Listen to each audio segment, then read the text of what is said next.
और अगली खबर का रुख करते हैं। गोपालगंज में अलग अलग जगहों पर सड़क हादसे हुए जिसमें 6 लोगों की मौत हो गई। मृतकों में कृषि विश्वविद्यालय के 2 छात्र और एक महिला भी शामिल है। हादसा कुचायकोट, बैकुंठपुर, विजयी और नगर थाना क्षेत्र में हुआ। कुछ ही घंटों के अंदर 6 लोगों की सड़क हादसे में मौत से परिजनों में कोहराम मचा है। सदर अस्पताल से ज्यादा जानकारी दे रहे हैं संवाददाता गोविंद कुमार। गोपालगंज का दिन गुरुवार के लिए काला दिन साबित हुआ क्योंकि अलग अलग जगहों पर हुए सड़क हादसे में 6 लोगों की मौत हो गई है। पहली घटना बैकुंठपुर थाने के पकड़ी गांव में हुई जहां एक युवक की मौत हो गई। दूसरी घटना विजयपुर थाना क्षेत्र के एक गांव में हुई, पगरा गांव के पास, जहां पे एक महिला की मौत हो गई।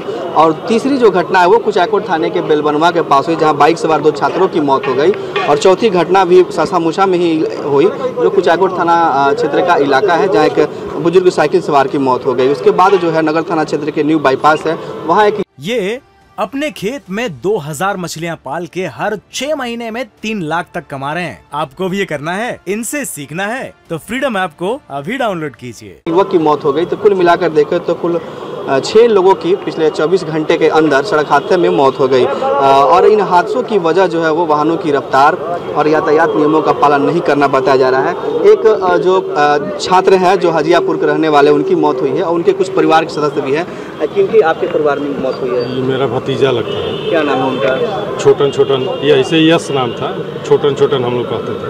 तो कहाँ जा रहे थे? एग्जाम देने जा रहा था। यूपी में जा रहे थे? फैजाबाद में कृषि विश्वविद्यालय है ना, वहीं पे ग्रेजुएशन कर रहा था।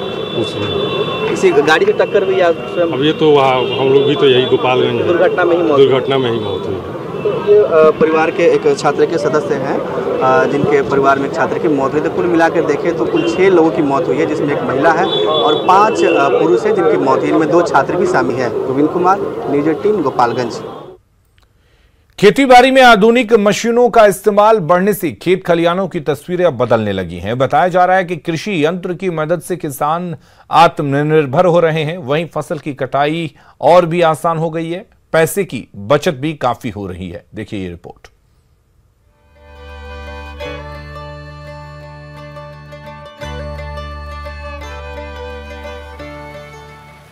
कृषि यंत्रों की गड़गड़ाहट के साथ धान की कटनी और दौनी की ये तस्वीरें मधुबनी जिले की है।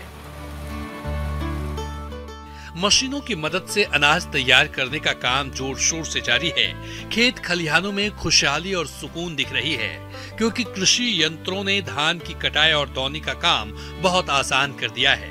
लेकिन कुछ साल पहले तक ये सब इतना आसान नहीं था। किसानों की माने तो धान कटनी के मौसम में मजदूरों की कमी सबसे बड़ी समस्या हुआ करती थी। मजदूर के अभाव में खेतों में लगी फसल समय पर नहीं कटने से काफी नुकसान उठाना पड़ता था। लेकिन कृषि यंत्रों की उपलब्धता ने किसानों को आत्मनिर्भर बना दिया है। जना लेबर के अखन बहुत समस्या छै, लेबर भेट नहीं रहल छै। तो जना हम सब रीपर बाइंडर लऽ गेल छियै। रीपर बाइंडर से लेबर के बचत होइ छै। दोसर कॉस्ट जे कटाई में लगे छै वो कॉस्ट कम भ जाय छै। कृषि यंत्रों का इस्तेमाल बढ़ने से महिला किसानों को काफी राहत मिली है। पहले धान की कटनी और दौनी के काम में हफ्तों तक फुर्सत नहीं मिलती थी, लेकिन अब ये काम घंटों में पूरा हो जाता है। अपना जब खेती बाड़ी करते हैं तो कम लागत में बढ़िया फसल होता है। और जो हम लोग में ऐसा होता था जो हम लोग को टाइम नहीं मिल पाता था पहले, अब मशीन द्वारा जो खेती होने लगा है तो उससे ऐसा लगता है कि हम लोग को टाइम भी मिलता है अपना गृहस्थी देखने के लिए, बाल बच्चा को पढ़ाने लिखाने के लिए। खेती बाड़ी में आधुनिक तकनीक और मशीनों के इस्तेमाल से खेत खलिहानों की तस्वीरें बदली बदली सी दिख रही है। लेकिन छोटे किसानों का बड़ा हिस्सा अभी भी इस सुविधा से महरूम है। ऐसे में जरूरत है अनुदानित दरों पर कृषि यंत्रों की उपलब्धता पंचायत स्तर पर सुनिश्चित कराने के साथ ही आधुनिक खेती के लिए किसानों को जागरूक करने की। अमित रंजन, न्यूज़ 18, मधुबनी।